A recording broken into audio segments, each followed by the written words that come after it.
Ito yung ating alugbati na ganito kataas ang balag na itong plastic.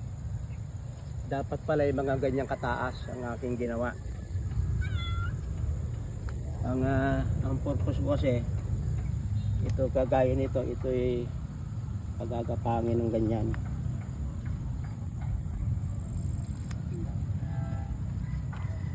Papasok doon para pag mamimitas yan lang ako sa malapit.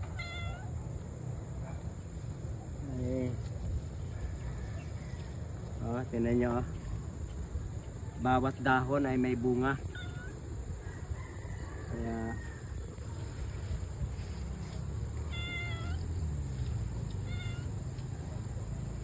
ito nakapagdala ng panali.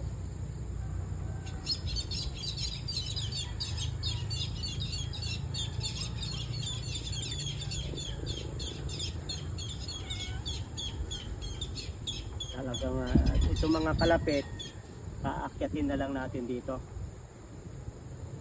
So, gagawin pa natin ang paraan na kan. Babalagan ko siya dyan sa tabihan.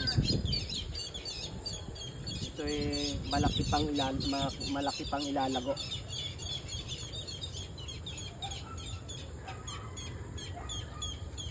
Nakakatuwa ang ating alugbate. Yung mga bagong tanim sapagkat magsasamir na,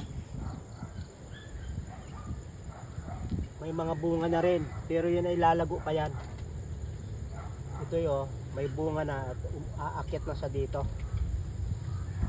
Palibot yan. Talagang nakakatuwa na magtanim ng alugbate. Salamat sa pagsubaybay sa Natural Wellness, Pastor Vito.